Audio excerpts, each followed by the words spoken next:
Welcome to Driven Mad Road Trips, and today we're off to Europe. This is a trip I took in 2023 and originally showed on my channel Fixing Assets, but as recycling is the cool thing to do, I thought I'd recycle this and re-edit it for a different audience. So yeah, this is one of my fleet of cars. This is my Morris Minor 1000 Traveller. It's a channel favourite. It's been on many UK adventures, but it's not been overseas, as at this point anyway. And I restored the car myself, and I like driving it.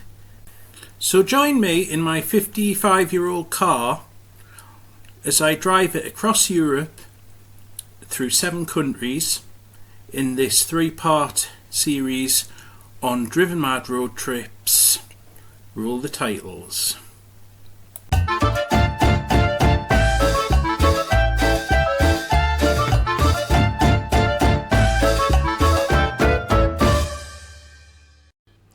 So today's route takes us from Consett in County Durham, down the A1, past Leeds, through Doncaster, along the A1, down to Peterborough, where we'll go down the A14, the M11, till we reach the M25, round the Devil's Loop, down the M20, through the Channel Tunnel, and then over to Lille for the overnight stop. So the journey begins.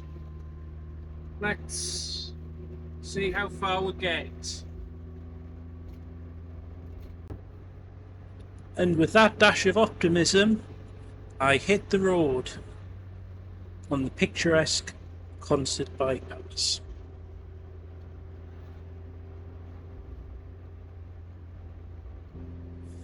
And it wasn't long before I was flying up the slip road onto the A1M just before Scotch Corner.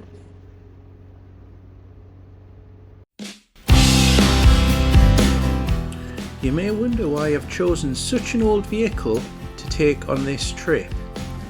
Now, the main reason being that I was meeting the Morris Minor Owners Club in the Ardèche in about 5 days' time. This was the Tuesday. I was meeting them on the Saturday, and I thought, well, while I'm down there, I'm going to go to Italy. However, why would I take this sort of vehicle to Italy? Well, road trips, they're not about the destination necessarily. They are a bit about it, but they're also about the journey. And what makes a journey more interesting than having an absolutely fantastic destination?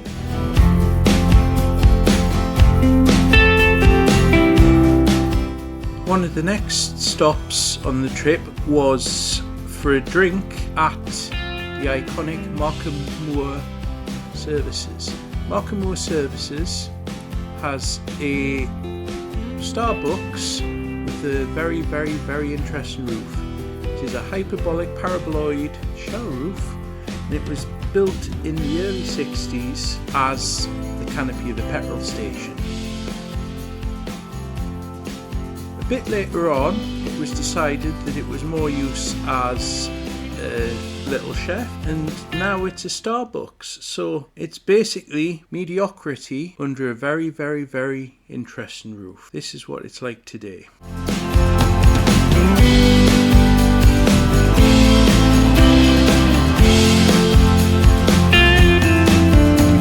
The flat roads of Lincolnshire would eventually give way to the flat roads of Cambridgeshire, and it would mean the leaving of the A1, which had been my home at this point for a number of hours.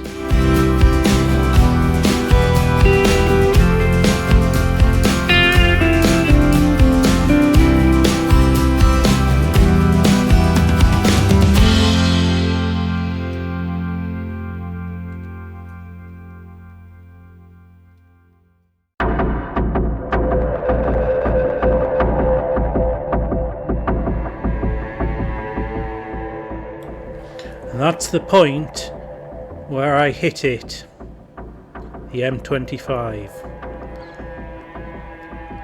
A road legendary by how bad it was.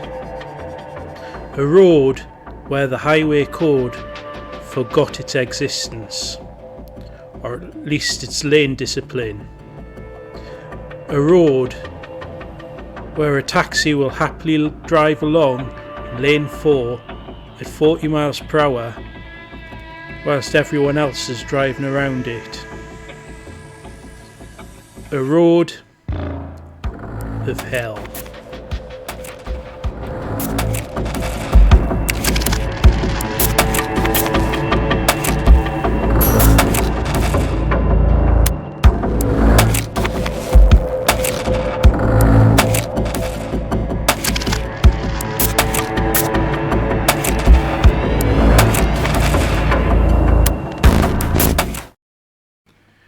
It's now time to go over the Dartford crossing.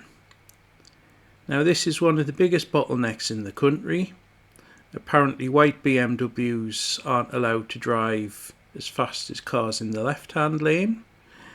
But anyway, the southbound side goes over this fantastic structure called the Queen Elizabeth II Bridge, which was opened in 1991.